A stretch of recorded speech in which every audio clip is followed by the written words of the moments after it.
You gonna start the show? Okay, sorry. What's going on, everyone? Welcome to episode 5 of the Casey and Tyler show. Casey, how are we doing? I'm doing good, but you gonna do all the intros? I guess. I thought you liked when I did the intros. I guess the viewers like it. I guess. Okay. So go ahead, man. So I'm just fucking with you. I was about to say, on episode 5 today, we got a packed show. I know we say that every week, but it's truly a banger of a show this week. A banger of a show today. Today, we're going to get into the Suns owner being suspended for 1 year plus, also being fined $10 million. Brett Favre steals millions from the less fortunate. NFL Week 2, college football Week 3. Let's get into it.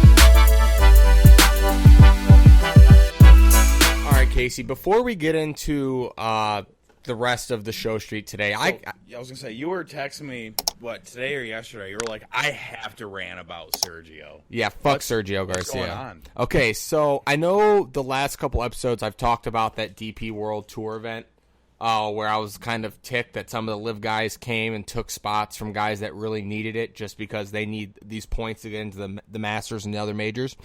So come to find out that Sergio faces a fine from the DP World Tour following his rather absurd withdrawal from last weekend's BMW Championship at Wentworth. So what happened is Sergio Garcia pulled out of the tournament after posting a first-round 76.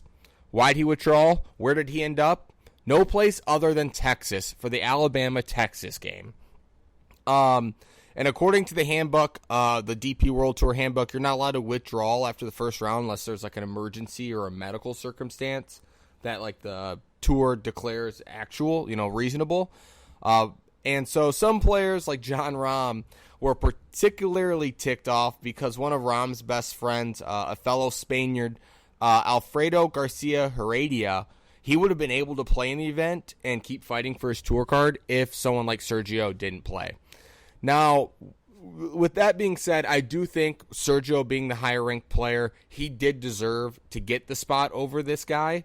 But I just think, and Dan Rappaport, who's now with 4Play Barstool Sports, said that context in this situation really fucking matters. Because he leaves PGA Tour, goes to the LIV Tour with this nose-up approach, pretty much MFing the PGA Tour along the way, and then decides, nah, you know what, I'll just take this one guy's spot. I'll withdraw, and I just think it's the way he went about it, the way he did it. It just rubs me the wrong way, man.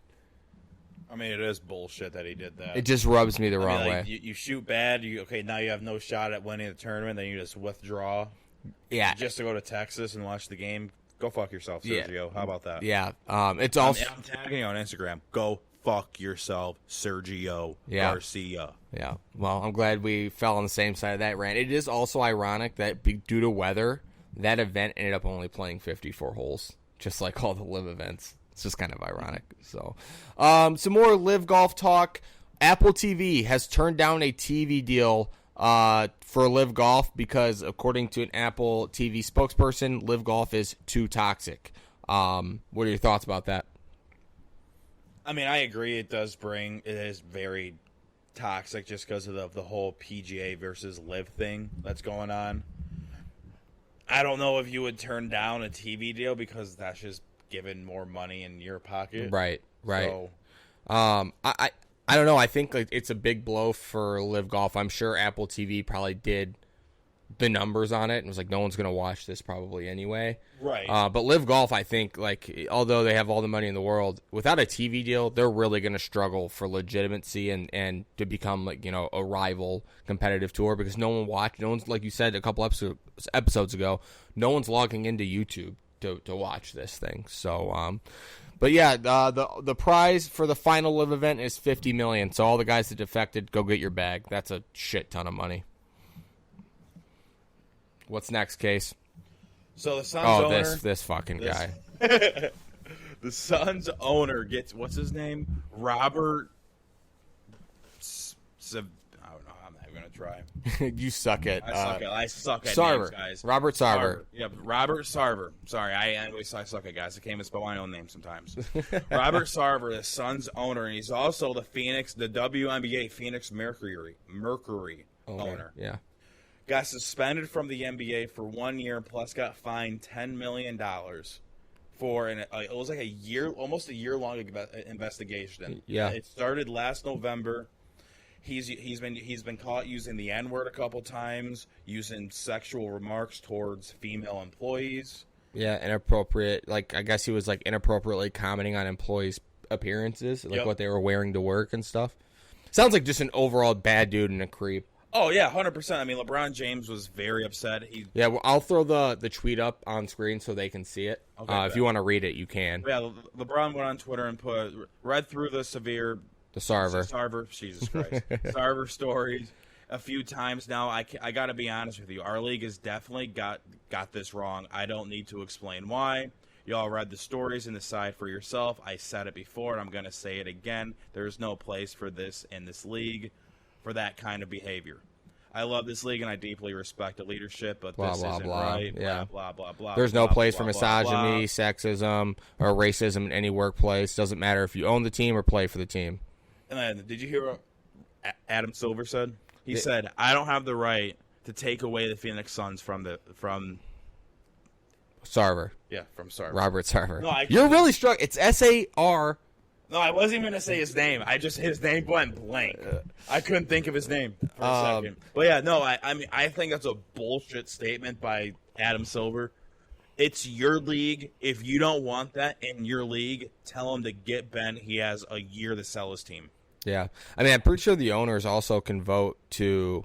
Like, didn't that happen with the Sterling? Clippers? Sterling. Yeah. They made him sell the team. Yeah. I don't know. Maybe they thought that this didn't rise to that level. Again, I don't have the full report in front of me. I don't think it's been released yet. But I did read that he was fully compliant with the investigation, which that doesn't matter. He probably knew. That's probably what his attorney said. Like, be compliant. It's not going to do you any good not to.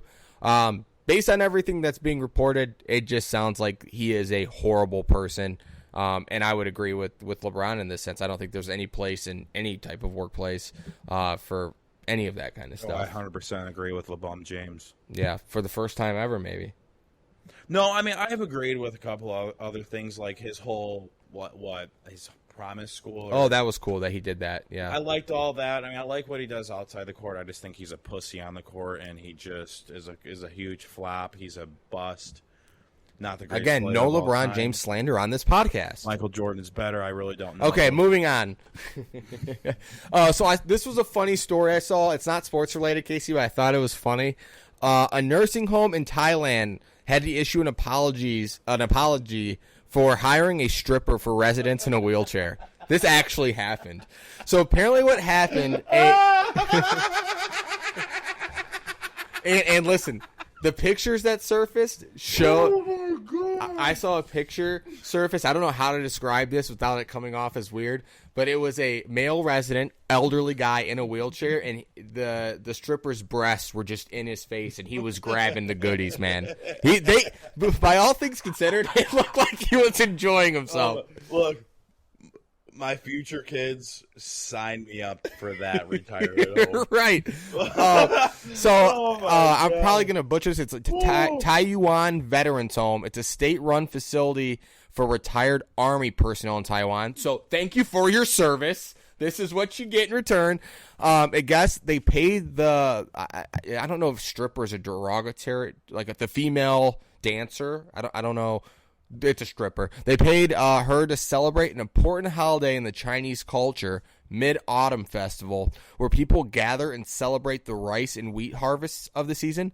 So they're celebrating food with strippers. I guess rice and wheat equals sex in Thailand. That is so funny. Yeah, I thought that is hilarious. Yeah. So I'm like, why are you even issuing an apology? Like, the residents loved it. They're like, the videos, they were like clapping. They were having a good time, as I imagined they would be, right? Other big news this week: Roger Federer is going to retire from tennis. I heard that. Yeah, that came out today. Yeah, or yesterday, since we're posting on Friday. Yeah, so Thursday the 15th. Yep. Yeah, supposedly his last tournament is this next weekend in London. The Laver Cup? Yep. Yeah. So I know we talked about Serena a couple episodes ago. This is another GOAT. Yeah. I would say GOAT, one of the GOATs of tennis. I mean, I think Novak Djokovic is better, but Roger Federer was definitely had his run. For years and years and years, I would say. Yeah, he was ranked number 1 by the ATP for 310 weeks, including a record 237 consecutive weeks. He was the year-end number 1 5 times, second most single titles with 103, including 20 Grand Slam single titles, a record 8 men's single Wimbledon titles, an Open era record tying 5 men's singles U.S. Open titles, and a record 6 year-end championships. I mean, that is as dominant gets. Oh, 100%. I mean, you said how many weeks? 200 and what? 37 consecutive weeks. That's insane. Yeah, that's crazy. That is insane. You mentioned Novak Djokovic, or Djokovic. That's 4.5 years. 200 straight. 237 weeks. That's 4.5 fucking. Yeah. 4.5 fucking years. Yeah, he was just considered the best in the sport. That is insane. Yeah. Holy shit. He was considered a part of the big 3 of his era with Nadal and Novak, like you had mentioned. Yeah. So they were considered like the 3 main guys. I thought this was also a cool note from his career. During this period, along with a guy named Stan Wawrinka, he led the Switzerland Davis Cup team to their first title ever in 2014, and then they also followed that up with an Olympic doubles gold victory in the 2008 Beijing Olympics. So that's pretty cool. He was the oldest number 1 at age 36, and this was the most impressive thing I found. He made over $1 billion in his career. That is insane. So Federer's go on and off the court. Oh, 100%. He made $130.6 million on the court and over $870 million off of it. So I guess endorsers love this guy. Yeah, I think he's endorsed by Nike or whatever. Yeah, I mean, yeah. So absolute GOAT. Claps up to Federer on a great round of applause. Yeah, just a great career.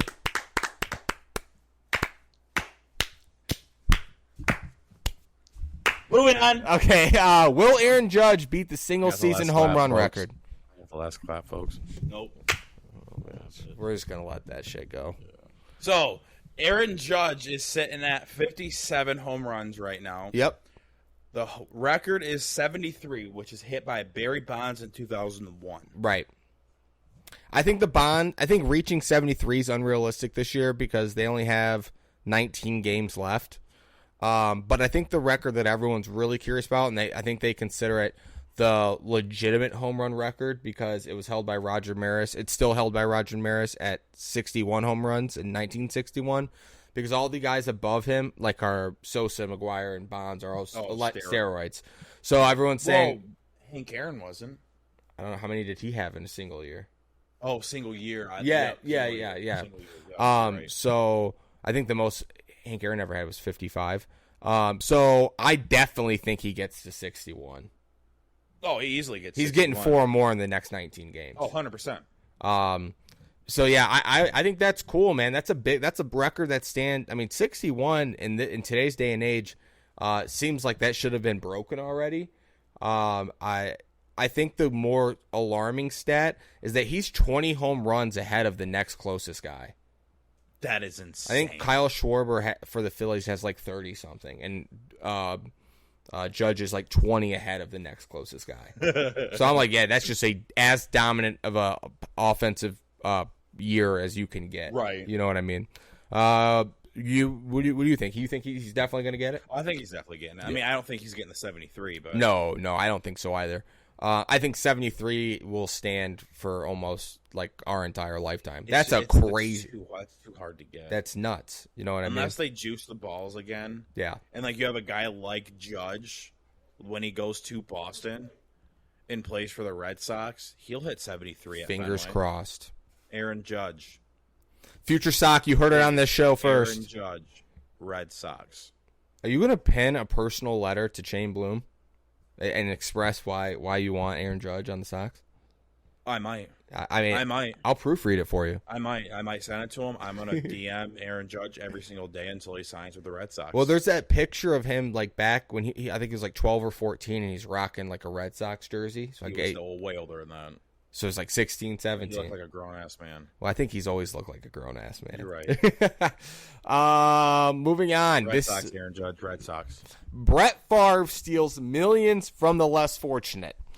So this is a little bit complicated of a story, Casey. I was reading into it today, and I'm going to do my best to keep it succinct here, but allegedly this is what happened.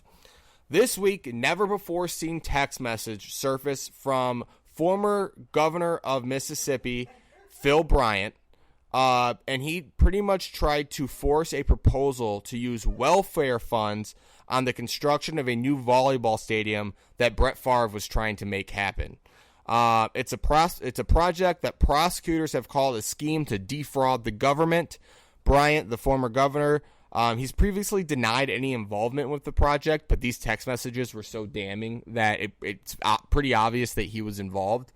And I guess this has emerged as like the centerpiece of a massive criminal scandal in which prominent officials in Mississippi misrepresent or stole millions in welfare funds that were intended for the nation's poorest residents. It basically says that like these messages reveal that the former governor pushed hard to make Favre's volleyball idea a reality.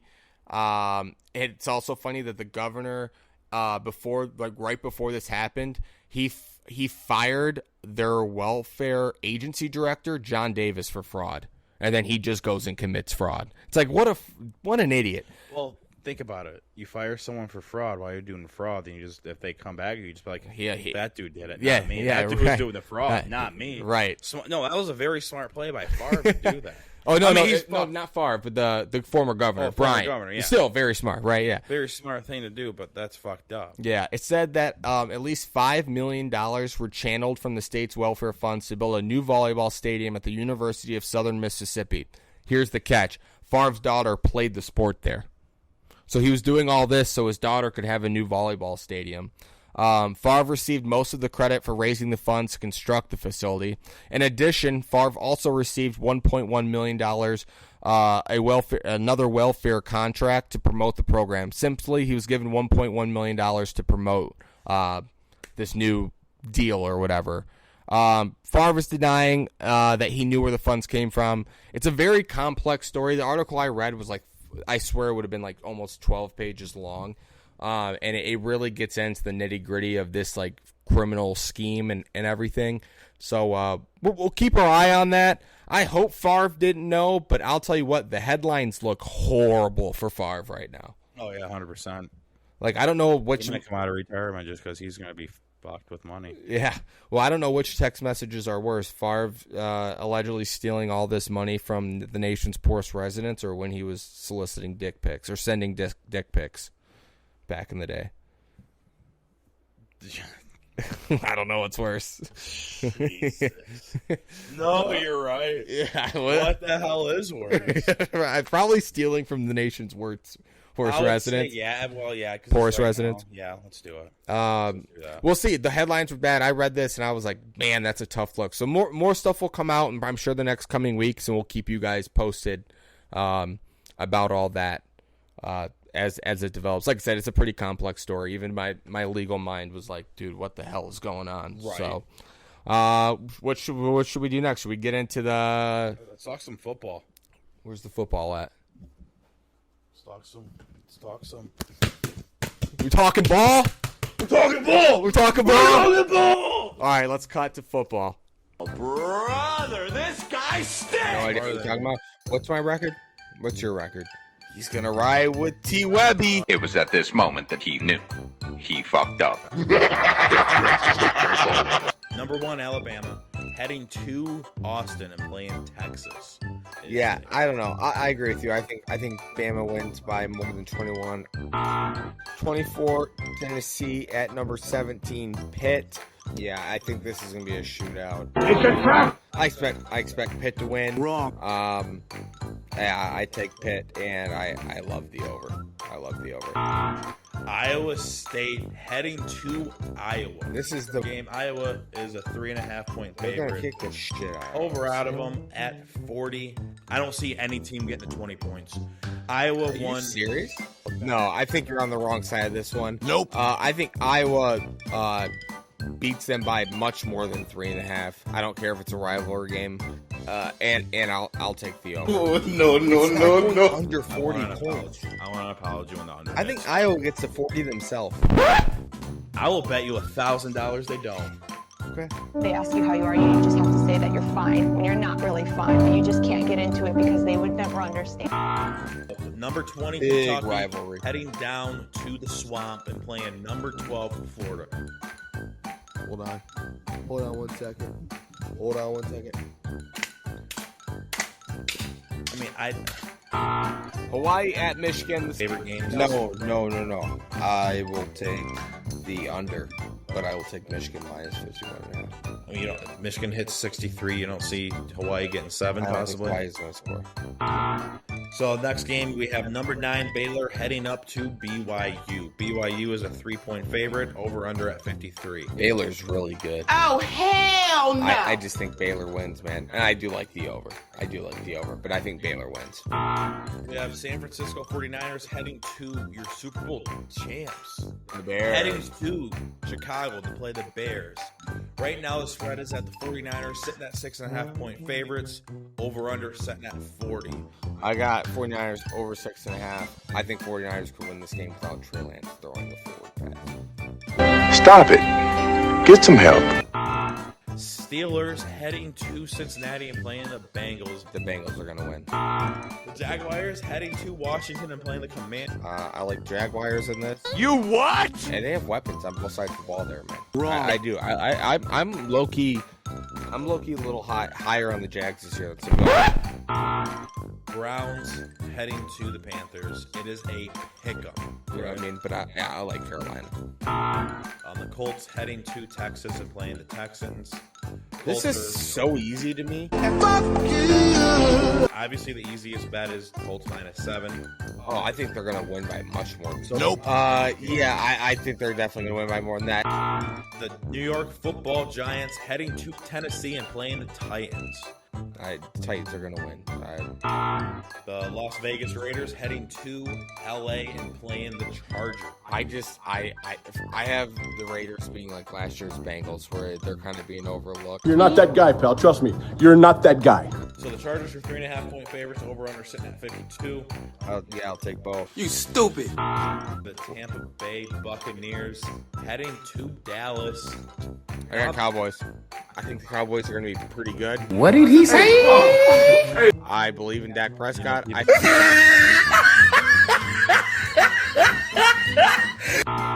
Denver heading to Seattle and playing the Seahawks. Russ is going to torch them. Wrong. Cortland Sutton alone catches 2 touchdown passes. Oh, brother, this guy stinks! So I'm taking those. That's a little extra juice for you guys. If you guys want to do a player prop bet, I would take Cortland Sutton over 2 touchdown catches. So, how'd last week go for you? It was a tough week for your boy. What was your record? You went I went 3-7 on our picks of the week. I mean, we'll get to those, but yeah. So I went 3-7 on our picks of the week, but even worse, just as we were discussing the slate, as you guys just saw, I was horrendous. I lost 10 of the NFL games. 10. And what we talked about 15 of them. Yeah, 15. Because we didn't do the Thursday night game. We Yeah. got 15 games. You got 10 wrong. 10. And not even just wrong. Some of them I was severely wrong about. Didn't you hold on? Wait. Didn't you say Iowa was going to score 40? 40 by themselves. Yeah. And what was the final? 10-7? Not a good look for your boy. I'm coming back hard this week, though, folks. Okay, I hope you enjoyed the highlight of my how dumb I was. Oh yeah, that you was were talking so much shit last week. I know. Pick me, vote with T Webb, follow T Webb. I went 4-1 T Webb. You're not even 500. We're looking to rebound this week, though. Not even 500, dude. It was a tough week for your boy. I was on the wrong side. I didn't have a great week either, but hey, I'm at least above 500. You had a better week than I did. I mean, I mean this respectfully. Helen Keller could have had a better slate than I did last week. It was that bad. Yeah.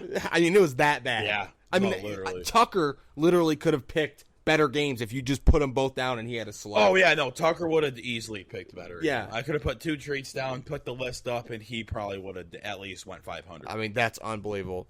So let's get into college football week 3. Cue the music. All right, Casey, let's start off with an interesting game here. Former rivals back in the 70s. Number 6, Oklahoma. You hate it? I hate it. Number 6, Oklahoma heading to Nebraska. Why do you hate it? Okay. First game after your coach getting fired.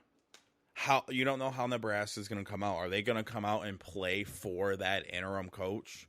I mean, spread is, let's just get into the spread. Oklahoma -11, over under 66.5. I mean, I was late earlier today when I was reading a lot of shit. I was all out. Well, so you did some research this week. All 4. I've done a lot of research. Our sheet is looking a lot better than it did last week. I blame lack of research then. Oklahoma. I was Oklahoma -11 all day. I mean, I want to hear your take, but I'm now 50-50. I might go Nebraska +11. I can see them keeping it close in this game. What are you feeling? All right, so a little tidbit. The interim coach for Nebraska, Mickey something, I can't remember what his last name is. Love the name, Mickey. Mickey. Love It might as well be Mickey Mouse as far as I'm concerned. But Shut the fuck Shut up, dude. Are you good? Well, Are you good? So he played for Nebraska back in the 90s, and he apparently, I heard today that he had quite a moment against Oklahoma back in the day, where allegedly he got hurt in the middle of a game, and they kind of did a rallying cry around him. I heard he never played again after that. Yeah, I'm not sure if that's true or not, but I did hear that. I didn't look. I didn't look into that part of it. It was one of those, like, I heard it right before, honestly, we kind of started recording. I heard it on my way here to record. Yeah. Yeah. So I don't know if he's going to be able to motivate these boys enough. It does feel like kind of a trap game for Oklahoma. I mean, they didn't look good against Kent State last week. I may have been muted during that 2-minute take.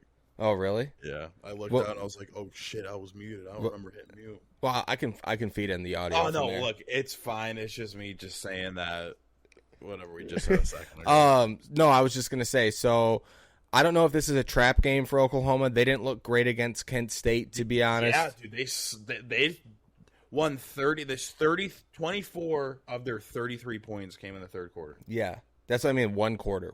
So I don't know. My heart really wants Nebraska to stay within 11 here. Sorry. Come on, dude. I thought you were going to keep on talking. I didn't know you were going to come right to me. This is a conversation. We're going back and forth. I thought you were going to talk more. Honestly. No, I mean, I can definitely see this being a trap game. Because, like, it's one of those, I can see Oklahoma coming out slow. I mean, everything I read, they're like, Oklahoma's offense is, both sides of the ball are clicking. It's like. I didn't see that. Clicking? You didn't see? I'm saying, like, I didn't see it. I didn't see that, like, when we watch them. I didn't see both sides. I mean, you didn't do shit for the first half against Kent State, a MAC team. I mean, I get Nebraska is not a good football team. They just their defense is horrible too.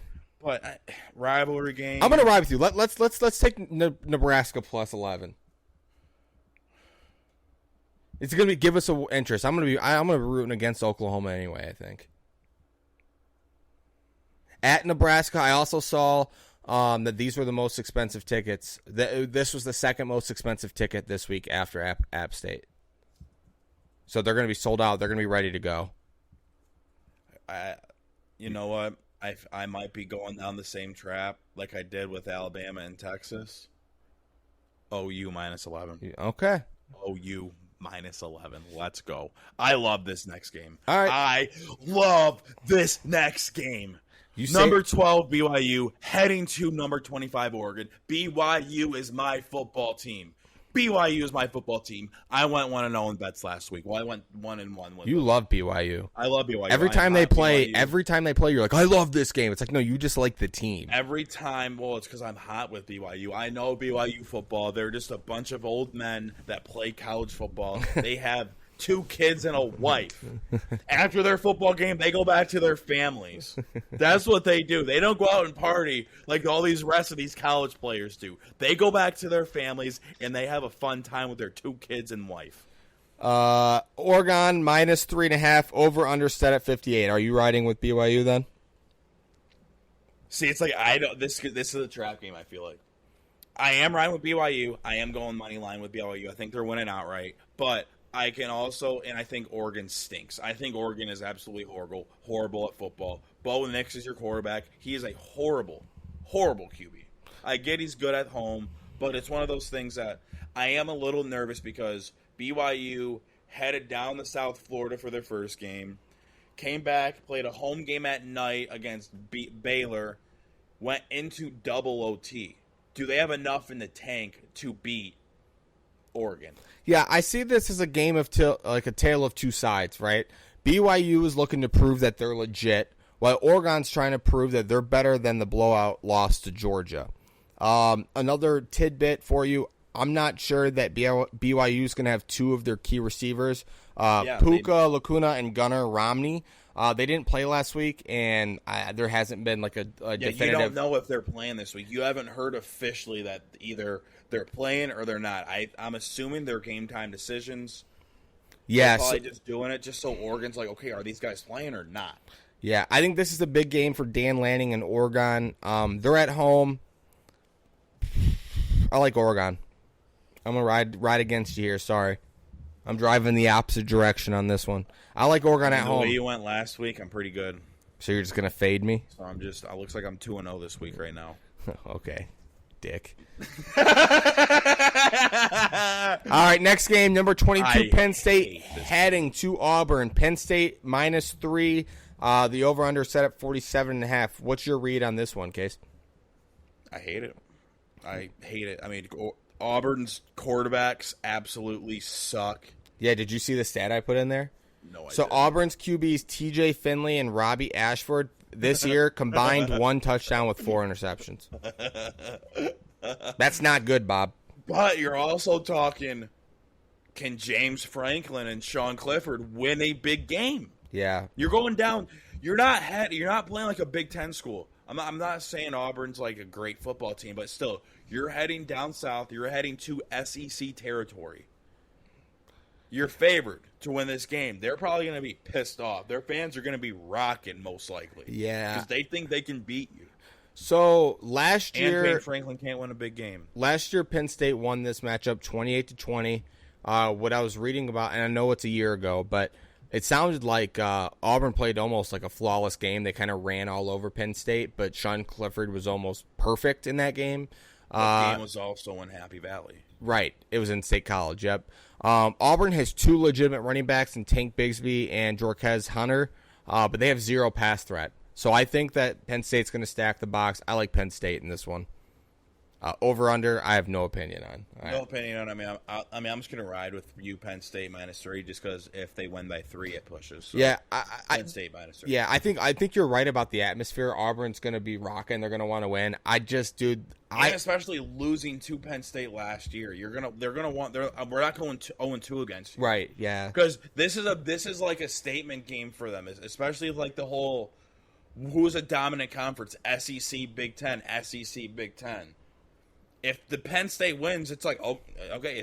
I get it's like Auburn and Penn State. It's not Bama. It's not Georgia, because I think there's a huge difference between Bama and Georgia in any other team in the SEC. Right. I agree.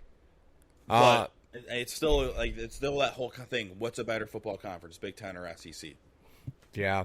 I don't know. Penn State -3. I like Penn State -3. I don't like bad teams with bad quarterbacks. You know what I mean? And they have 2 of them. I love this game. Yeah, no shit, right? Good one. I love this next game. Mississippi State heading to LSU. Love this next game.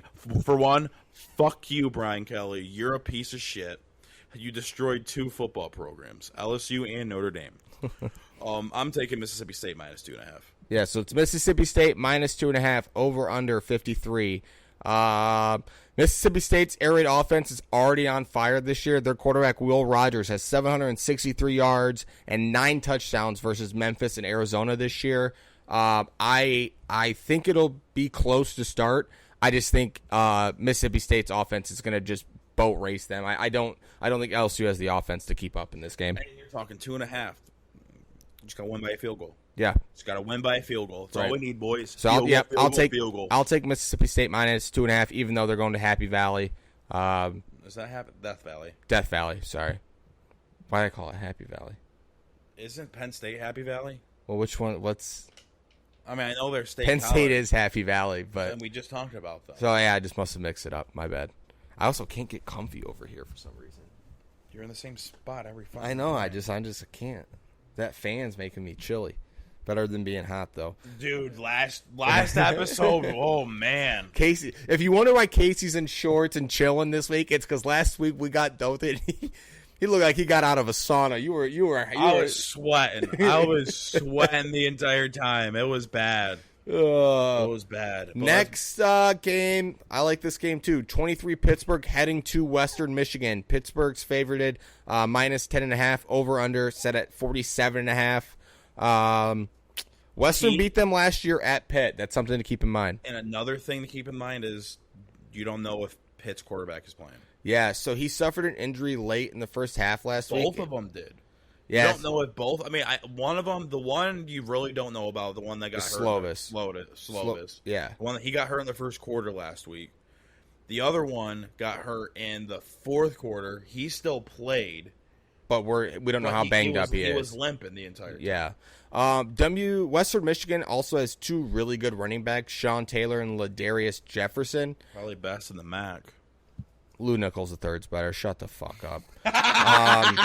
This is gonna be surprising, but I got Western -10.5. I think they win this. Or +10.5. Sorry, +10.5. Yeah, I think if Slovis plays, I'm assuming he's not right now. That's what I'm basing my pick on.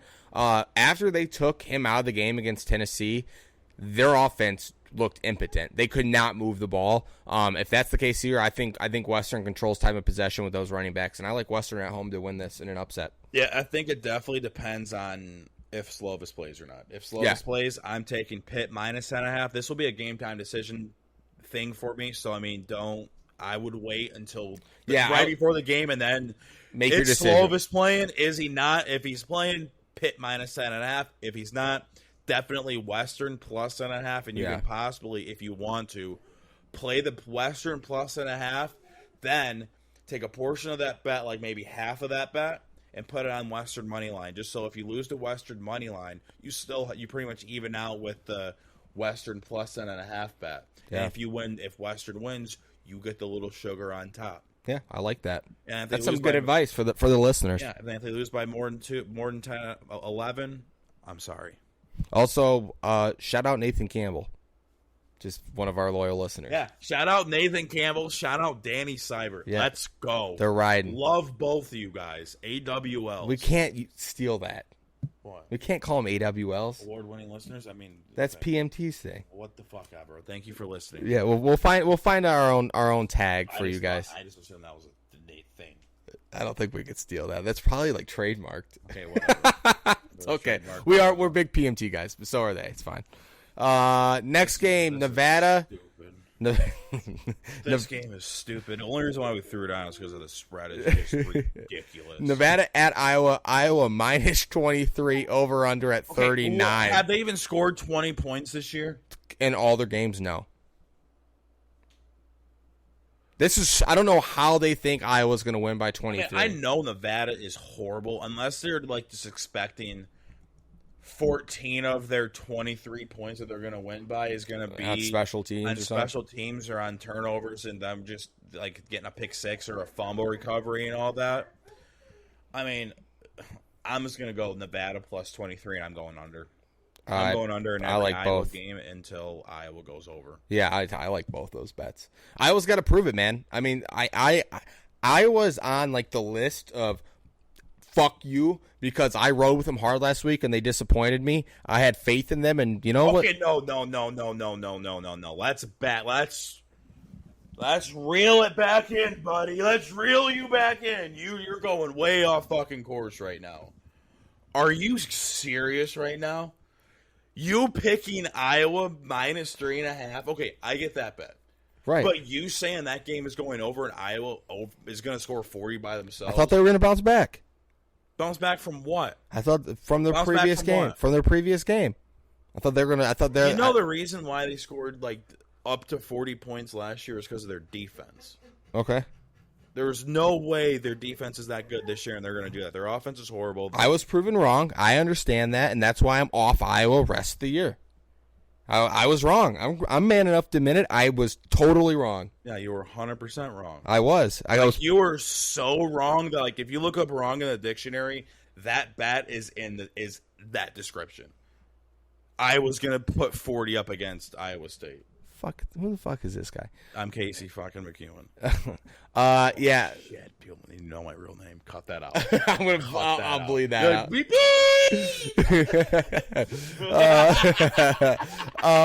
Next game. This should be a fun one. Another game. Texas A&M just making headlines. Number 13 Miami traveling to number 24 Texas A&M. A&M's favorite at -6. Over under at 44.5. It's probably the biggest game of the week. This is definitely the biggest game of the week. I mean, Tyler Van Dyke, Miami's quarterback, is playing amazing. Yeah, even to like the last 6 games of last season too. He seems to have it figured out. I mean, is Miami back? I think Miami's back. I hate to say that. I know it's Mario Cristobal's first year there, and it does seem a lot to ask them to try, are they ready to make this step? Are they ready to go into College Station and upset A&M? Especially like Texas A&M coming off that loss to App State, like they're gonna come out pissed. They have to, because I mean, especially for Jimbo Fisher. Oh, dude, have you seen their next couple games? A&M's. A&M. It's tough. Like if they lose this game, they think they play a neutral site game against Arkansas next week. Okay. They can lose 3 straight if they lose this game. Yeah, and I was kind of going through the message boards and the blogs today, especially like down in College Station, down in Lubbock. No, it's not Lubbock. Down where A&M's at, and it does seem like there is some rumblings that they're not very happy with Jimbo Fisher's performance thus far into his contract. I think they have 56 composite 4 and 5 stars on that team. App State had 1, and it was their quarterback, and they still lost the game. Well, didn't they have like one of the best recruiting classes? Yeah. So I mean, like I'm looking at their schedule. If they lose this game, that they're going to be 2-4 to start off the year because they play a neutral site game. I think that's at Jerry's World against Arkansas. Then they had 2 Mississippi State. I think they'll win that game, and then they go to Bama. Yeah, that's tough. That's a tough road. I mean, this is a must-win for Texas A&M, in my opinion. Yeah, I think that Jimbo's for sure on the hot seat if they lose this, or get blown out, especially. He's fallen to like that Mark D'Antonio way, when right before he left and like retired, he didn't change his ways. He was like, okay, well, I mean, we won games in 2014 this way. Okay, well, it's 2020. 2019, it's totally different now. College football's changed. This Thursday night broadcast looks horrible. It keeps freezing. I wonder if Amazon's having like an overload or something. Like too many people are trying to log in and watch it. Maybe, I don't know. I mean, that's connected directly to your thing, so it's not the Wi-Fi. It's not the Wi-Fi. Yeah. It's 100%. On Prime. Yeah, I wonder if other people are having issues. What you just said about Fisher being stuck in his ways.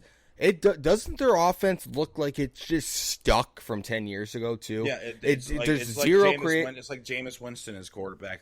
Yeah, I don't know, man. I'll be honest. I think Miami pulls this off. I think Miami pulls this off. See, that's what my guts tell me. And I'll take the over too, because I think if so, it's going to be one of those games where it could be like 30 to 35, 28 or something like that. There's a reason why that number's at 44.5. There is a reason. They think that's going to be a low scoring game. Just because, I mean, Texas A&M, think about it. They didn't come out at all against App State. They put up 14 against them in their first game of the year. I don't know who they played, but they only put up 31. Yeah. I could see this game going under. Okay. Yeah, you like the under? I'm not betting the under. I'm not touching the under. You say if you were, though. If I were, I mean, the under's there. I mean, it's just not a great number. I mean, see, my gut's telling me Miami -7, but it's like I have something like it's like, you know how you have this like you got it at 7? Huh? It's at 7. I thought it was at 6. 6. It's at 6. Oh, okay. Okay. It's like you have a person on your right shoulder and a person on your left shoulder. You have this person saying Miami -7, go with your gut. Then this person saying Texas A&M. See, I just stripped the football Texas from him. A&M. Go Texas A&M. You know what I'm doing? What are you doing, Case? Let me put in the calculations in my head. Miami -6. I love it. Miami -6. I love it. Talking football. Miami -6. Sorry. A little carried away. You put that up there. You're distracting yourself. I am distracting myself. Next game, a local one. High school, college, UConn, heading to Ann Arbor and playing number 4, Michigan. This is Michigan's third cakewalk of the year. Michigan 48 points, over under at 60. For one, fuck Michigan and their minus things, because they should have covered last week, and Cade blew it. Cade, you blew easy. -51.5. I'm gonna relax. He's just a kid. He is just relax. a kid. Just a kid. I'm not touching this game. What'd you promise Danny? I'm not doing any Michigan slander. I'm not touching this game just because, I mean, you would assume Michigan's going to beat them by more than 48. You think they can win by 7 touchdowns, but they didn't do it last week when they should have. I'm not touching this game. But there's more to talk about. Yeah, so I have a few things I put on the sheet, and I just want your opinion on it. We know J.J. McCarthy's going to start, but how long do you think he plays?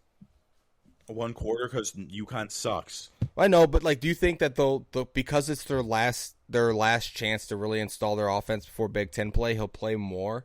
I mean, they don't play anyone until Penn State. Well, Maryland, I mean, they're gonna have to score against Maryland. Maryland can score. I think Michigan's defense is good enough to stop them. Jim Mora, the coach for Connecticut, former UCLA coach, pretty much called Michigan a perfect team with no holes whatsoever. Is this reverse psychology? Is he trying to have Michigan look past them? You're like, oh, this team just thinks that we're perfect and we're going to kick the shit out and so of they're them. Already the game's over. We already won it. You know what? If that's the case, no matter. Okay, even if that's the case, okay, what? Michigan wins by 35. Well, I was gonna say, if that's the case, and it'll last for about half a quarter. Connecticut will score 10 points, and it'll be 10-7, and people are like, oh, then Michigan will go score 35 straight. You know what I mean? Another thing, does Cade get booed, or will fans receive him a little better after being called out by the media for booing him last week? He'll get booed. No, I think Michigan fans will boo him. I think that he gets... It depends on how he does. No, I think that he's going to come out, and he's going to get a standing ovation. I think fans are just going to go over the top. Just troll him. Yeah, like we fucking love you, Cade. It's over the top. Everyone's standing in the big house clapping for Cade, making him feel welcome. And I have a little bit of a beef. So last week on Saturday, I started here watching the Michigan game with you. It was over before I left, and I went to meet up with some other friends. And so we ended up at a local bar right by where I live, Aubrey's Pizzeria. Show up. They don't have the Big Ten network.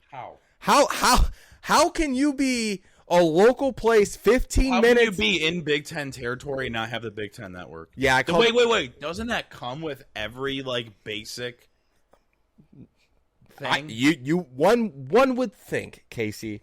Okay. Is it the Big Ten network? Because I think the Michigan game was not on the Big Ten network. You know how they have the Big Ten network, and they have 3 options for it usually. I think they were just on the Big Ten Network, I'm pretty sure. Because I pulled it up on my phone and was able to watch it. I know, so was I, but there was also 2 games on the Big Ten Network that day. Well, but regardless, they didn't have it. That's so funny. So I frequent there. I've been going to that same restaurant since they were there. You know what I mean? My parents used to always go there. And now that I'm an adult, I typically go there. So I called out one of the managers that I know and politely said this should be fixed. I felt horrible for the bartender. You know, she's working the Michigan game, probably expected to make a ton of money. I think 4 to 6 people walked in while I was there, looked up at the TVs, and then said, we're just going to go to B-dubs. I mean, the game's going to be on there. I mean, you cannot be in Michigan and not have either the Michigan or Michigan State game on while they're on. Yeah, I agree. You have to play every single game. I've been told it was ordered on Monday, the Big Ten Network. So you have to. Yeah. Last thing for this game, does Michigan have a legitimate Heisman contender with J.J. McCarthy? Yes. Look what they did with Aiden Hutchinson last year. I just think their schedule. Yes. Their schedule is very favorable for him to put up big numbers. To put up 2 to 3 touchdowns a game, put up huge numbers. Not a lot of picks. Wise, not a lot of picks.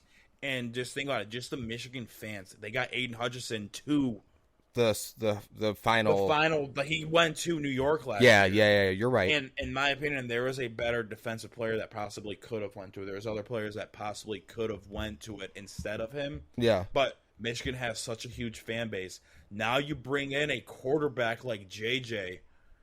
Honestly, I bet today JJ to win the Heisman plus 2,500 odds. How are the odds? 25. So I think with the way he can get it done with his feet and his arm, and no Michigan slander. Just saying. I bet a Michigan guy to win the Heisman. Just saying. I just think, like, I was looking at it when we were adding stuff. You're being so facetious right now. I mean, you said no Michigan slander. I'm just saying. I did not say any Michigan slander. I said a lot of good things about a Michigan quarterback. I just think, like we're just saying, like, how easy their schedule is. It could, like, JJ could go into, like, some of the hard games. It's like he's going to maybe have 1 or 2 interceptions and a ton of touchdowns. And like you said, the Michigan media hype train is going to be pushing that. I mean, the really good thing about him is his like first, we'll say, test is at home against Penn State. Then you have a bye week. Then you have another test against Michigan State at home. Yeah. So it's like you can easily help yourself out, and all of a sudden get yourself ready for these bigger games because you have a lot of these home. I mean, the only thing that's going to suck is possibly you're heading to a hostile environment in Columbus, and I hope that'll be the only thing that could hurt him is you have all these. Even if they don't win and he plays well in that game and he's played well all year, it'll still help his chances. If it's not his fault they lose, you know what I mean? I see what you mean. Let's get to our last game that we're going to discuss in the college slate. Number 11, Michigan State heading to Washington. KC Spartans, how are you feeling? Reverse line movement. Michigan State started out as, I think, 3-point favorites. Yeah, but now it's Washington 3.5. I mean, I think think Vegas knows something. Jaden Reed is questionable for the game. Last week, he got shoved into the bench, hurt his back. He has a back injury right now. Mel Tucker earlier this week just kind of brushed off when people ask questions if he's playing or not. Who knows if he's playing? He is heading to Washington with the team, but I think that is possibly more of a... It's hocus pocus. Hocus pocus. Washington has to think if Jaden Reed's playing. You don't know, so you have to plan for him. Reed's also like probably a top 15 receiver in the country, 100%. If not better. So it's smart move by Tucker. I don't think Jaden Reed's playing, and I think that is going to make a huge difference because Peyton Thorne is a horrible quarterback. Jaden Reed is his guy. His percentage drops dramatically when Jaden Reed is not on the field. I'm going Washington minus 3.5 in this game. It sucks for me to say that. I'm going to be real. Oh, give me a second. Let me see if I can change your mind a little bit. Couple tidbits here. Oh yeah, no. So MSU's running back room has looked really good, replacing Kenneth Walker the third, K9. They got Jalen Berger, the Wisconsin transfer, and Jarek Broussard, who I think is a Colorado transfer. They've looked great in the backfield, but I don't think I'm gonna be able to change your mind on this one because I think with Reed being out, you're right. And also, this is the only stat that might change my mind. Okay. The last time Washington has won against a ranked opponent, like a non-conference ranked opponent at home, guess what year that was? 2001. 2001. I only knew that because it's on the sheet. I wouldn't have guessed. That's forever ago. Yeah, that is a while ago. So it's like, okay, Washington sucks at home against non-conference teams that are ranked, and Michigan State's ranked 11th. But I also think, this is what I'm gonna say. Jaden Reed plays Michigan State money line. Michigan State +3, then throw a little sugar on top. Michigan State money line. Jaden Reed doesn't play. Hammer Hawaii -3.5. I don't see Hawaii. Washington, sorry. Well, another thing that I kind of like helping Washington here is the fact that State obviously traveling across the country. That always seems to mess up Big Ten teams whenever they travel to the West Coast to play the Pac-12 or whatever. Pac-10, Pac-8. Washington's quarterback, he's a transfer from Indiana. His name's Michael Penix. He's off to a really good start despite playing lackluster opponents. He's got 574 yards and 571 yards and 48.5 points per game. I don't know, man. I do agree. I think I like Washington if Jalen Reed doesn't play. I like that. Just check it Saturday morning, see what's up. Yeah, I would wait until game time. If Reed is playing, play Michigan State. If he's not, I would go with Washington in this one. I just don't see Peyton Thorne hitting his targets. I get Michigan State can run the ball, but you have to pass the ball. Thorne sucks. Horrible this year. He's been horrible. So, despite the outcome of this game, does this game set State up better for the rest of the year? I think you're going to learn a lot about Michigan State this year. Or not this year, this game. Okay, so yeah. You're going to learn a lot about them, about their... Because, they always come out slow their first game, and then they came out and rolled Akron last week. I think this is kind of a true test. You're heading out west. You're playing Washington. I get Washington's not that good of a team. You guys should easily beat Washington, in my opinion. Right. One of your top players are going to be out. We'll see how the rest of the team looks. I think this is a statement game for Michigan State. I think it's going to say a lot about Mel Tucker too. Can he get them ready? Especially traveling like that. So we'll see. We'll keep our eye on that. Like I said, that's a local interest here. So we'll see. All right, folks, let's get into our NFL part of this show. Cue the music. Dun, dun, dun.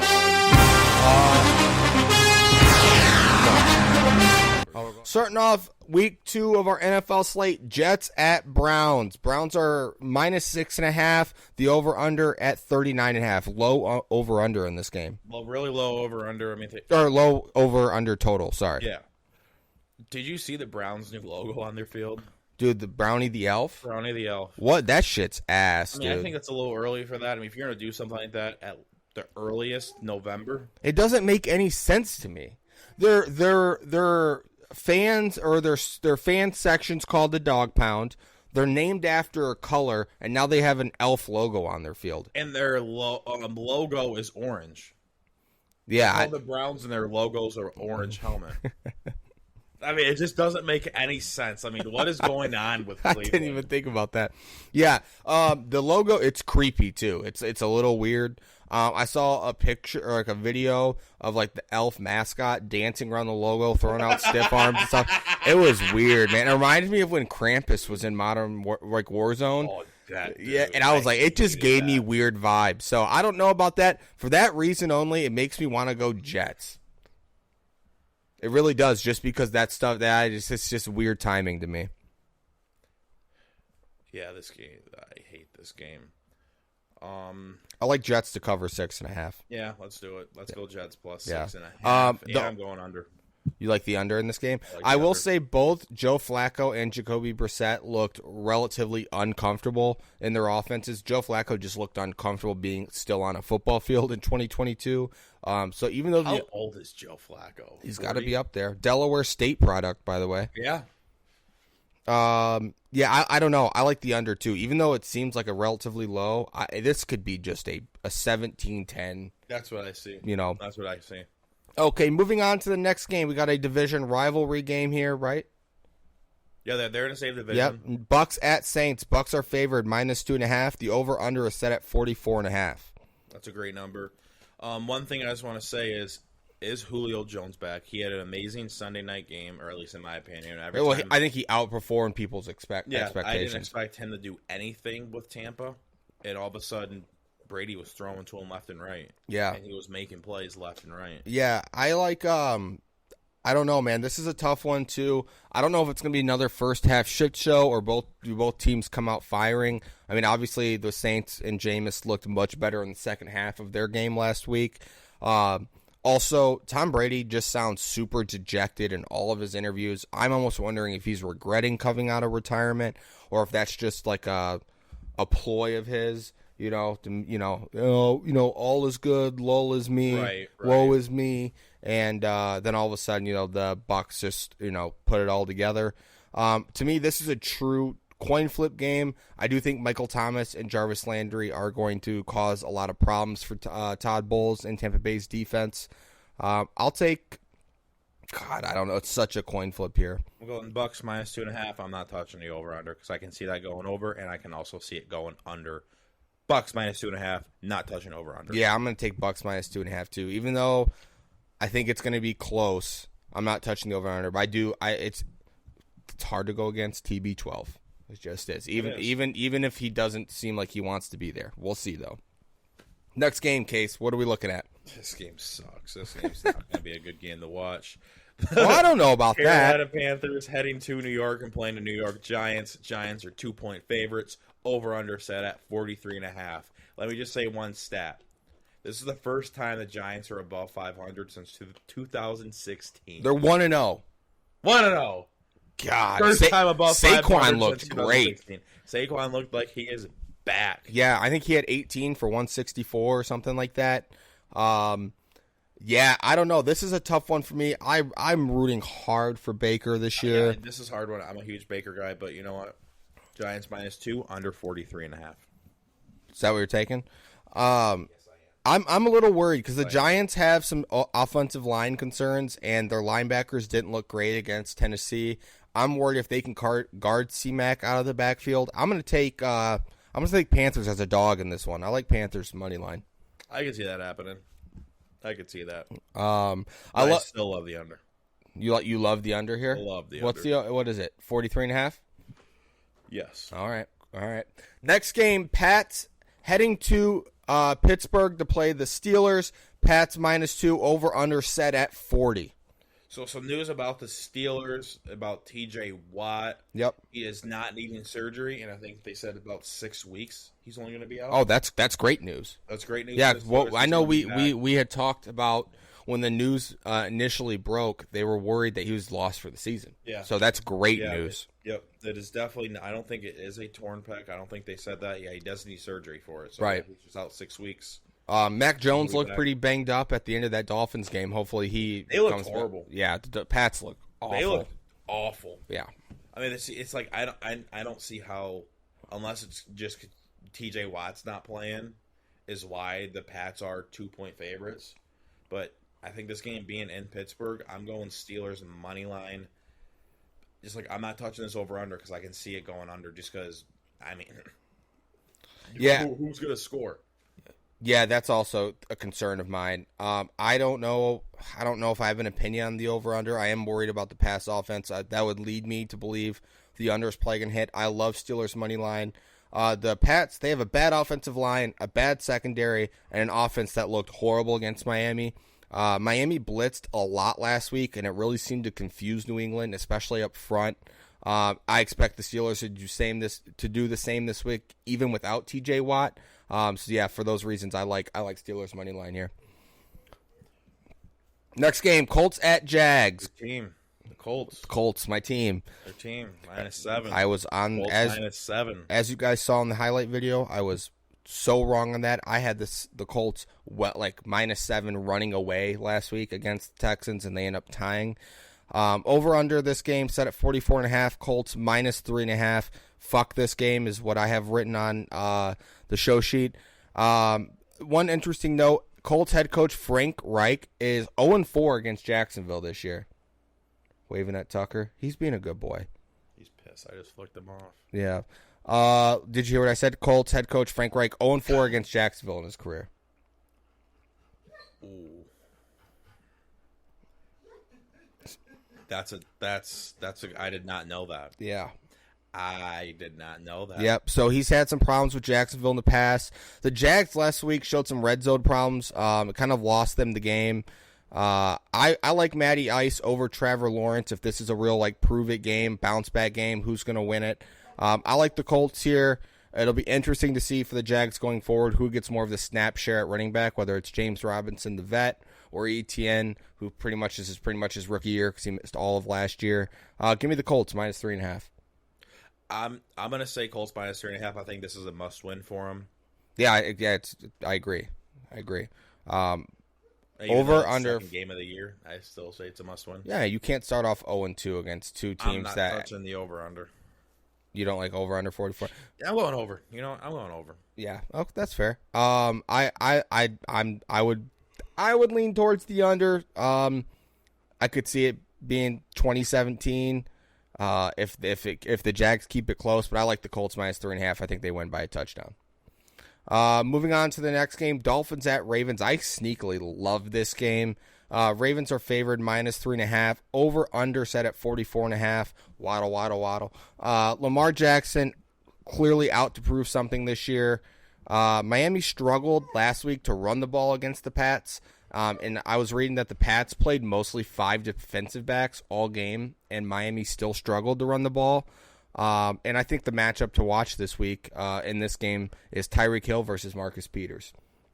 Yeah, I agree with that. Marcus Peters, good corner. Tyreek Hill, that's who they're trying to move their passing offense through. Who do you like in this one? I hate this game. Really? I don't like this game. I have no opinion on it. I mean, let's just do it. Ravens minus 3.5. Yeah, I like Ravens minus 3.5. I think if it comes down to which quarterback's going to play better, I trust Lamar over Tua all day.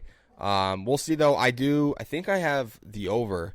Let's see. Yeah, I like the over in this one, 44.5. Oh, you were afraid you were going to go under? Then when you got down there, yeah, you were going to be like, I'm going to flip my pick again for the third straight week. Yeah, I'm trying to get better at that. So, yeah, I do like the over in this game, over 44.5. I could see Waddle and Hill both getting a tutty. He loves the under. No, I don't. I like the over. Just don't let him fool you. He loves the under. I have it picked. You had to look. I just wanted to verify that that's the game I took at 44.5. I do like the over. He loves the under. Oh, shut up.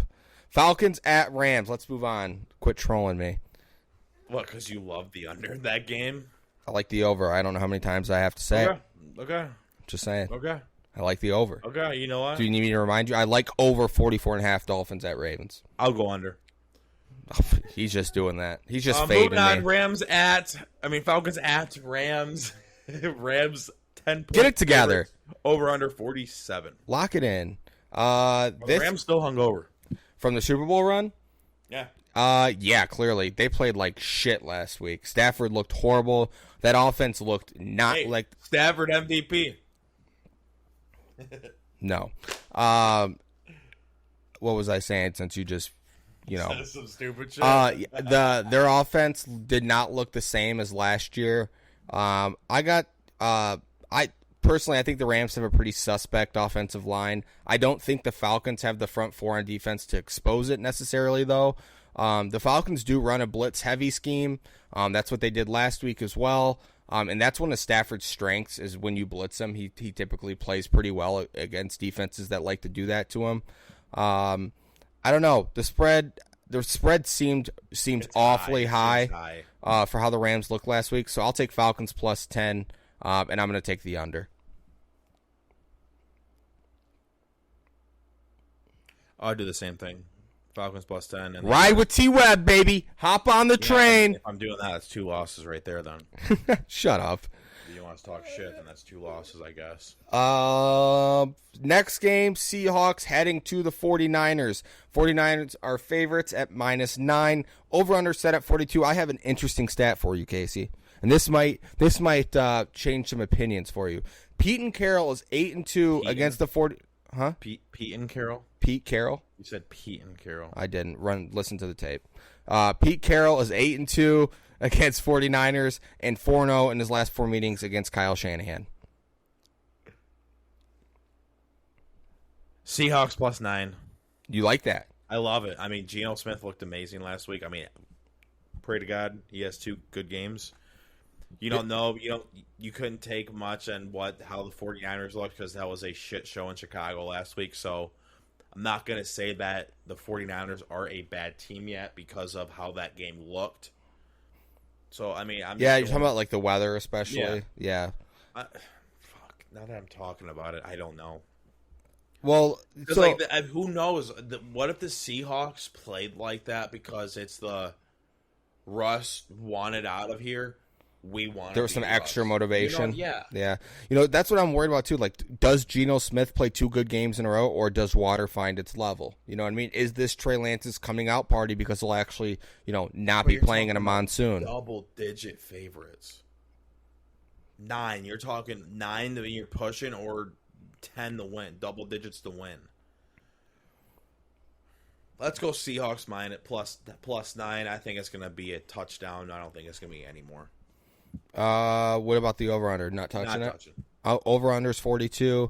I like the 49ers in this one, but 9 seems a lot. I like the Seahawks plus 9 just because I think that 49ers could win by a field goal or 2 field goals. The Trey Lance got to prove it. You know what I mean? He's got to prove it. I was high in the Niners. I have him winning the Super Bowl. Already starting to regret that. That's my week 1 overreaction. What the hell? I know they played in a monsoon in Chicago. Should be much better weather this time around in San Fran. But I do like the Niners covering 9 points, or the Seahawks covering 9 points. This next game is a little interesting. Not really, though. Cooper Rush, fire up chips. Bengals heading to Dallas and playing the Cowboys. Bengals are -7. They're 7-point favorites. Over-under sitting at 41. Jerry Jones had some interesting comments earlier this week. He said about Dak. He said that he wants him to be considered to play within 4 weeks. So he's not going to put him on the IR, right? He's on the IR. Yeah, that's interesting. It also worries me whenever that happens too, because it's like you don't want to rush a guy back either. He plays 2 games and then he's out again. That's never good. This is a prove-it game for Joey B. Yeah, he's got to bounce back. Picks last week, I think he has to bounce back and see how he does. I'm going Bengals -7, and I'm going over 41.5. Yeah, I like Bengals -7 a lot. Although I love Cooper Rush, I want him to compete. Cooper Rush, fire up chips. He was my quarterback at CMU. I don't know with how bad their offense looked with Dak last week against the Bucs. I hate to say it, but Cooper Rush is definitely a downgrade from Dak, so I don't know if that offense can look better when they're getting worse already. So yeah, I'll take Bengals -7 all day, and I like the over too. I think that if the Bengals have the chance to, they'll light it up. They'll light it up for sure. All right, Casey, moving on to the next game, Texans at Broncos. Broncos are the favorites -10. Over-under set at 45.5. Do I need to give you a second to rant? No, because I kind of did it a little earlier in fantasy. I hate Russell Wilson. He is absolutely dead to me. He might be on my never draft in fantasy because he is a horrible quarterback. That's a week 1 overreaction. He has a lot to prove to me this year. He has to bounce back, or I will never pick him again in my fantasy league. Yeah, I don't know. There's something really, really phony about Russell Wilson that's always kind of rubbed me the wrong way. Broncos being 10-point favorites the Texans looked competitive. I know the Colts didn't play great. They got a really young secondary that just seems explosive. That's something definitely to watch for. This is a tough one. This is a really tough one. It's almost like, do you think the Broncos, because they should have and wanted to win last week, they come out and pissed? Or are the Texans just a better team than this Vegas is obviously giving them credit for? I don't even want to touch this game. Yeah, I don't either, but we got to make a pick. This will not be on my betting sheet, but if you had to pick, Broncos -10. That's what my gut's telling me. My gut's telling me that. Yeah, I do too. I think I could. Yeah, we agree. Okay. Over under. I'm not at a 45.5. My gut would probably say under. Yeah. If I had to give an opinion, I'm leaning more under than over, but it's tough to say when you're giving. I have no idea, honestly. Yeah. Cardinals at Raiders. Raiders 5.5-point favorites. Over under set at 51.5. I think there's something going on in the Cardinals organization. I don't think something's good going on. I think there's something like I don't know how the chemistry is going on there. It does seem like a team that should have been really motivated after all the offseason headlines about Kyler and like the study clause in his contract, and then they removed it. You would think that'd be, material to motivate them and get them to play really well, but they didn't look great last week. Offensive line definitely going to be tested this week. The Raiders have a new revamped defense under their new defensive coordinator, Patrick Graham, and I think he's going to test Kyler's protection. He's going to test that offensive line with a ton of blitzes this week. And they have a really good edge rusher. Yeah, Max Crosby. Yeah, he's really good. And just looking Mac product. Right, go EMU, Ipsy. Let's go. Arizona doesn't really have the talent up front on both sides of the ball either, which I think that favors the Raiders in the trenches. I like Raiders -5.5. I love the Raiders -5.5. I mean, I loved the Raiders last week, and they kind of bit me in the ass. And they played well. They did. Chargers play are well. just a good team. Yeah, I should have just took that, but I had the Raiders last week too. Raiders -5.5. I like the over too. Over 51.5. I think the Raiders get out to lead. Arizona's playing from behind the whole time. Expect some long touchdowns. Yeah, a little backdoor cover. After. Yeah, exactly. That's exactly what I think. Maybe not a backdoor cover, but on the over under. Yeah. The over under. The Sunday night game this week, rivalry game. Bears heading to Lambeau to play the Packers. Packers are the favorite, -9.5. Over under set at 42.5. What do you like in this game, King? This is one of those things that my gut's telling me Packers -9.5, but it's also they didn't play great against Minnesota. Who the hell is Aaron Rodgers throwing to? So a couple interesting notes that might change your mind in this. The Packers could be back with two of their starting tackles, Egnan Jenkins and David Bakatari. Not sure if they're going to play or not, but if they do, I love the Packers in this one. Also, will Allen Lazard play? He's presumably wide receiver 1 for the Packers. He has the most time spent with Aaron Rodgers, the most chemistry on the team between those two because they have experience with each other.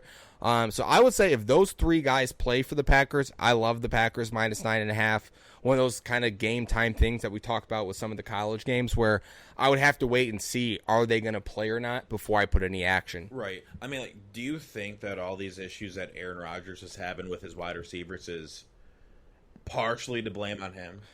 He wasn't possibly there as much for the OTAs. Yeah. For the OTAs, no, that's a time where you have a brand new set of receivers. Why aren't you there working with spending the time, putting in running routes. So they know how you throw the ball, so you guys have that chemistry. I think a little bit of the blame is on Aaron Rodgers. Yeah, I think that's fair. I also think it's one of those things where I do expect that wide receiving core to get a lot better throughout the season. So we'll definitely have to keep an eye on that because I think if Christian Watson catches that opening pass, what would have been a touchdown for the Packers in that Viking game, it could totally change the outcome of that game. So that's something to keep an eye on. Like I said, if those three guys play, I like Packers -9.5, especially at home, Sunday night game. Rodgers obviously doesn't want to get off to a super slow start. Especially the Bears coming off the win that they had. Right. I still see the Packers winning by double digits. Packers -9.5. Yeah. Not touching over-under because I don't know how many points the Bears are going to score. Right. I agree with that. I like that. Titans at Bills. This is the Monday night game this week. 2 Monday night games. Oh, that's right. Oh, yeah, because it's Vikings-Eagles, right? Yep. That's the other one. Ooh, double dopes on Monday night. I'm in. I'm in. Sign me up. They usually do it week 1, but I think what they did was they're like, we'll just overwhelm you on Sunday. And then the next week we'll do 2 Monday night games. Yeah, I love this move by the NFL. Yeah, me too. So Titans heading to Buffalo to play the Bills. Bills are favorites -10. Over under set at 48.5. There's been a lot of points. Ridiculous spread. Yeah, it is. There's been a lot of points in the last 2 matchups between these teams. Was that a touchdown? Hold on, folks. Doesn't look like it. No, it wasn't. A lot of points in the last 2 matchups between these teams. Titans scored 76 points in the last 2 games versus Buffalo. Those were both early in the season matchups where Tennessee actually won those games. I don't know. Tennessee lost a heartbreaker last week against the New York Giants. It's going to be an interesting game. Who do you like here? Bills -10. Who you got? Bills just looked so good last week. I'm going Bills -10, and I'm going over 48.5. Yeah, Josh Allen doesn't look human, and until he does, I'm going to ride with the Bills. I love the over in this game, over 48.5. History's on your side with that one. And it being at Buffalo Monday night, the fans are going to be crazy. So yeah, I like Buffalo in this one as well. I heard there's some schools in Buffalo that are giving their students half all of them. Oh, is it all of them? Yeah.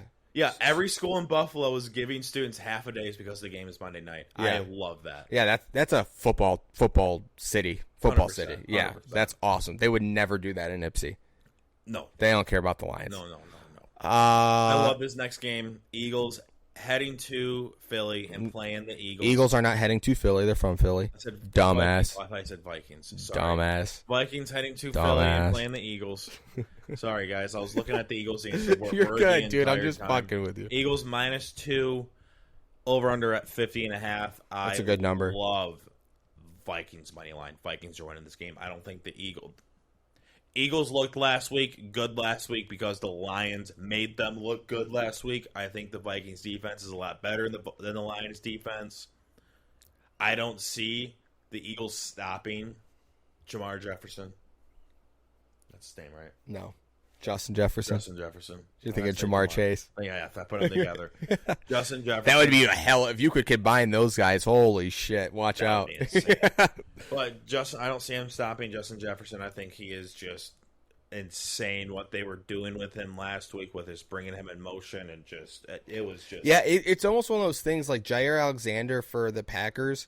Like, he's a great corner, and Jefferson was wide open all the time. It's almost like the Packers do one of those things where Alexander couldn't shadow Jefferson. They split the field. Like, you're that corner, the other corner stays on that side of the field no matter the matchup. I'm sure there's a technical football term for that. It's failing me right now. I think Hurts is going to provide more problems for the Vikings defense than Rodgers and the Packers did because Packers offense looked horrible. But I do like the Vikings in this game. I like Vikings money line, and I'll take the over 100%. Last game of the slate, a local one here for us. Commanders heading to Detroit to play our Detroit Lions. The Lions are, for the first time in 24 straight games, the Lions are favored -1.5, over under at 48.5.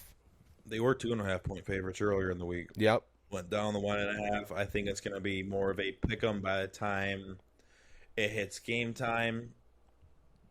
Is this a must win for the Lions? I want to say no, only because we know how much easier their schedule is. No, I'm not saying like to get into the playoffs. I mean, I'm talking like if obviously last week the Lions looked like last year. Yeah, they looked like the last year. I mean, they never had a chance. They never had the ball with a chance to win it. No, everyone wants to talk about how. Right, everyone wants to talk about how it was close. It was close. Loser mentality. Yeah. That is a fucking loser mentality. I'm sick of it. I'm sick of this Lion bullshit. I'm sick of the fucking fans thinking that they're gonna go 10-7. They're gonna do this. I know I said that at the beginning of the year. I fell into the trap. You're getting my heart rate up. I'm sorry. I told you I was gonna go off about the Lions earlier. That just triggered me. That instantly triggered me. I'm sorry. Yeah, I mean. This is a must-win for the Lions, in my opinion. I think they need to do something to take that next step. Okay, so I would say it's a must-win in the sense of if you want, how Ford Field was sold out against the Eagles, and they were credited with being really loud. If you want the fans to continue to be as bought in as we are and the collective fan base is, you have to beat the Washington Commanders this week, because I don't care what the experts are saying. I know the Washington looked good. Their offense looked good last week, but the general perception to the average fan of the Washington Commanders is that they're a bad football team. Mm-hmm. So for the average fan that's not diving in kind of like we are, they're assuming that the Lions should win this game. Vegas even is picking the Lions to win this game. The Lions have to win this game if they want the support, like the full-fledged support of the fans going forward this season. I agree. So yeah, I'm gonna ride. I want the Lions. I got the Lions. Let's do it. Lions. I'm going Lions -1.5 just because I'm just going to root for it. And I'm taking the over. Oh yeah, over. Lions defense sucks. Yep. Over. All right, so that does it for the NFL slate. Should we get into our picks of the week? To our picks of the week. Let's do a little recap of last week. Oh God, do we have to do this again? Well, we're not going to go over each pick. I went 2-0 on my plus covers of the week. 0-2 on my minus covers of the week. 1-1 on my over. 2-0 on my under. 0-2 on my dog, bringing my record to a 5-5 record. I went 0-2 in my plus covers. Phenomenal record. Yeah, I mean 0-2 in his plus cover, 0-2 in his minus cover, 1-1 in his over. Hey, 2-0 in your under. yeah, let's go, man. Good job. 0-2 in his dog, bringing his grand total to a 3-7 record. Our season totals are: I'm sitting at 8-7. You are below 500 at 7-8. I know, man. Last week really killed me. I mean, that's what you get for running your mouth. Man, shut I'm up. just saying. And you know what? You get for running your mouth. Let's go over what are your plus covers of the week. Okay, so my plus covers this week, and just to recap, guys, just going to explain it real quick. When we say plus cover, we're basically talking about a team that's not favored. So for example, Western Michigan is plus 10.5 this week. So I got Western as my plus cover at 10.5. I think they're going to cover 10.5 points against Pittsburgh. My other, sorry, were you going to say something? So what's your other plus? Oh, I read your mind. Yeah, you read my mind. I was going to say that. You started going, I was like, nope. Yeah. Fuck up. So my other plus cover of the week is Pittsburgh +2 against the Patriots. I don't know how the Pats are favored when Pittsburgh's at home and the Pats looked awful. So I like Pittsburgh +2. What are yours, Case? I like both of your picks. Thank you, man. I like both of them. I appreciate. See, we're being nice to each other, man. This is good vibes. My plus covers of the week are UTSA against Texas. They are 12.5 point dogs. I think they're going to cover 12.5. I think Texas is going to come out a little flat. Crazy. I can see why you're picking this. I see them coming out a little flat because of that high. It's a against letdown. Bama. It's a letdown game for them. I'm not saying they're going to lose. Texas is going to win, but I don't see them winning by more than 2 touchdowns. I see them by winning more than by 7 to 10 point range, not by 13 or more. I like the reasoning there because you can say that, like, it's almost like it's hard to get much better. Like, the highs were so high last week, even though they didn't win it. Even though they didn't win it, felt like a Texas win last week. Right. I mean, they went from losing to Alabama unranked. They lost to Alabama, and now they're ranked. Well, if their starting quarterback doesn't get hurt, does Texas win that game? It's very possible. I think that their offense. You can easily argue that Texas easily wins that game. Yeah, because they were a little handicapped in the type of plays they could call.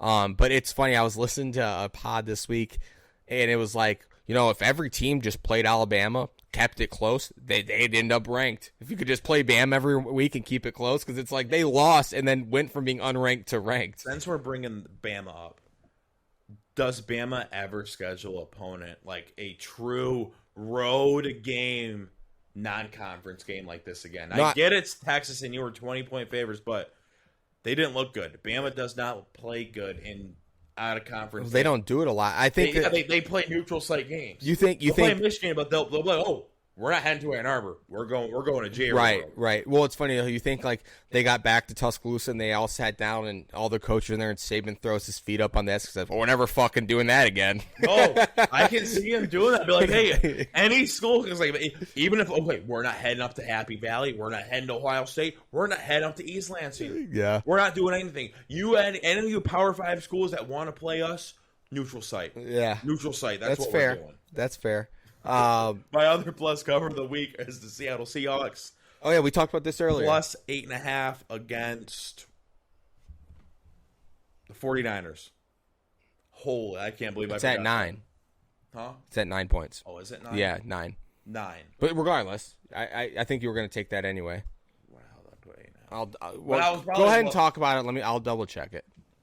I'm pulling up on. I mean, I just think the Seahawks are going to cover the points. I don't see it is 8.5. My apologies. I was wrong. I totally screwed that up. It must have moved. Yeah, because I have it. It must have moved that half a point because I put in the spreads when I first got off of work, and then I put in my picks of the week literally right before the show. Okay, yeah. So it must have moved that half a point in that couple hours. So yeah, it's at 8.5 right now. So you like Seattle covering 8.5? Yep. Okay, so should I get to give me your minus covers of the week? So my minus cover of the week, and like guys, it's the same thing. It's like what favorites I like to cover more than the spread. So I like Mississippi State covering more than 2.5 against LSU this week. We talked about that game earlier. I just don't think LSU is going to be able to keep up. I love how Mississippi State's offense looked to start the year. And, I mean, Memphis and Arizona, I mean, I know they're not great teams, but you're not playing, Kent State. I mean, those are at least some teams.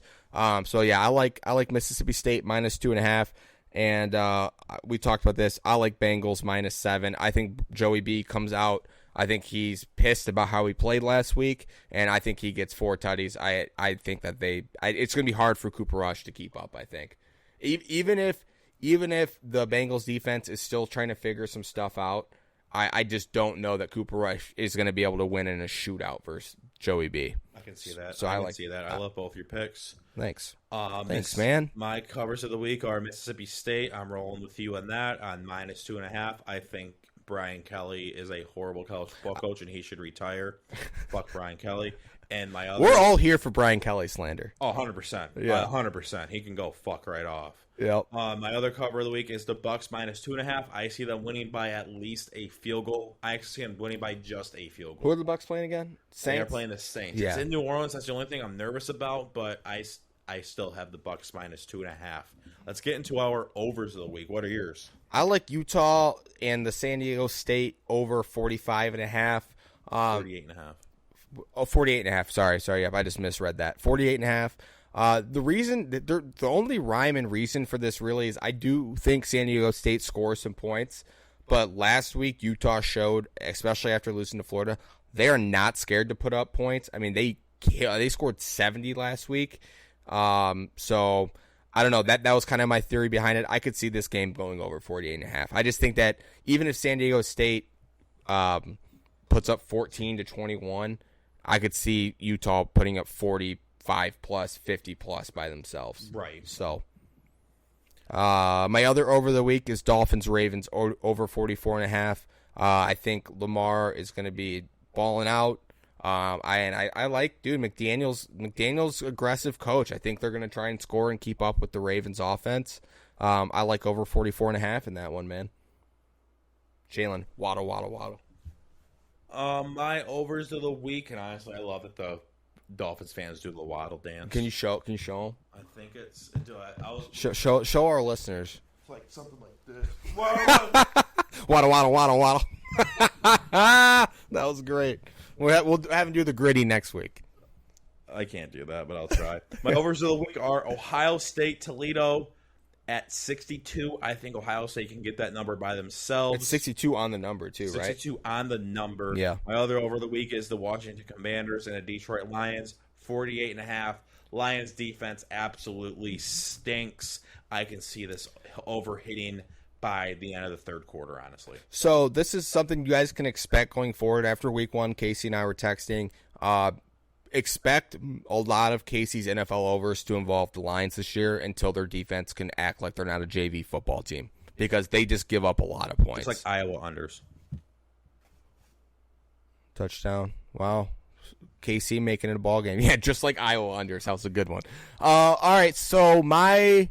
Get to our unders of the week. Unders of the week. That's funny that you said that. Good transition. In college, my under this week is Wisconsin, New Mexico State, under 46.5. I think both these offenses suck. Didn't Wisco lose last week to Washington State? Yeah, and they didn't score in the second half at Yeah, all. so I don't like this. I think this is going to be a rock fight. I don't see either team really scoring a lot. So obviously it's why it's my under. Captain Obvious here, but 46.5. I don't see the teams doing that. So what are you looking at? I'm putting in our parlay real fast.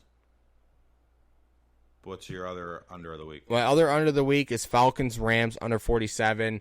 Rams offense looked horrible. We talked about this a little bit earlier. I think that although the Rams don't have a great offensive line, seemingly, I did say that I don't think the Falcons have a front to really challenge that. I just kind of seeing this being a game that a lot of long drives and not a lot of points. I can see that. That's just kind of my feeling. I can see it being, fucking 27-20 Rams. I could easily see So- that, or like 24-20. Yeah, something like that. I you can know, see that. it just seems more of a grindy game to me. My unders of the week, like I just stated, and like I said earlier, I'm taking the Nevada-Iowa under 39. It's a great one. I mean, Iowa's 23-point favorites. They haven't scored 20 all year. They put up 14 points all year, and I think that's only with one touchdown. Yeah. Because I think the first week they put up a field goal and 2 safeties, and last week they scored a touchdown and didn't throw up anything else. My other under... Set! Fumble! They stepped in! Just talking ball. Love talking ball. What's your My other? other under of the week is Panthers-Giants at 43.5. I think both teams stink. Both teams' offenses suck. Under 43.5. Okay. What is your dogs of the week? So this is kind of unoriginal, but my dogs of the week are both my plus covers of the week. I got Western Michigan Steelers. Oh, that's such a cop-out. Dude, it was a tough slate, dude. It was tough to pick dogs Such a this week. cop-out. What are yours different? My dogs of the week are BYU beating Oregon and the Minnesota Vikings beating the Philadelphia Eagles. Oh, those are 2 good ones. All right, I like those picks. Those are great picks. Great picks. Sorry. Yeah, there you go. Sorry, I'm trying to get our live odds because I think the -7 odd changed. Let's see. I think get the Steelers in here. All right, folks. So it's part of the show where we get into our Casey and Tyler's 12-leg get rich or die trying parlay. I love here comes the money. Here we go. Money talk. I love BYU money line. And we did just try to record our picks live, and it was a catastrophe. It was bad. His Yeah. idea. I said, let's do it beforehand. He said, you know what? Let's just do it live. I'm like, okay, whatever you want, man. Yeah, that Casey was right. I mean, honestly, it was going well until we had to restart and all Yeah. the picks went away. yeah. And then we had to re-put them in. When we're re-putting them in, we're like, you know what? Let's just do it because we had to figure out 2 more. Yeah. Couldn't figure It's out a shit show. Couldn't figure out the 2, so then we finally got it down. We have a 12-leg parlay. $10 wins you $13,490.83. Okay, so some of these games we already talked about. I'll say pretty much most of them. Yeah, there's a few that we haven't, but this is just how we're feeling it. It's you're throwing $10 just trying to get some free money Right. here. So Run through them, Case. we have Bucks money line, Bills Titans over 48.5. Toledo, Ohio State, over 62. Vikings. Mississippi State, money line. Penn State, money line. BYU, money line. I'm nervous about that one. Syracuse, money line. Vikings, Syracuse is money at home. line. Cincinnati Bengals, -7. Raiders, money line. Steelers, money line. And Ravens, money line. Odds are at plus 134,908. $10 wins you $13,490.83 fucking cents. Ride with us, get rich or die trying. I love that. Great delivery there, man. That was electric. For all of you guys, our individual picks and then our 12 team or our 2 parlays, they will be in the description for you guys. So if you guys want to ride with us as you're watching this on a Friday or Saturday morning, take a look at it. The reason we picked Syracuse is because they're at home in the Carrier Dome. And Purdue stinks. And the few others we talked about, just trust us. We did our research. 100% did our research. 100%. We did so much freaking research, dude. During my lunch hour, that's all I did was research. Research. I was like a mad scientist trying to research. God, did you see that? Did you see that? Dude, he just got lifted in the air. Travis Kelce just got lifted in the air. He just got bench pressed on a football field. Holy shit. What a game. An episode. Get it together. I love you guys. All right, yep. We'll see you guys next time. Next video will probably be out Tuesday? Monday or Tuesday. All right, folks. We'll see you. We love you guys. Thanks. Take it easy.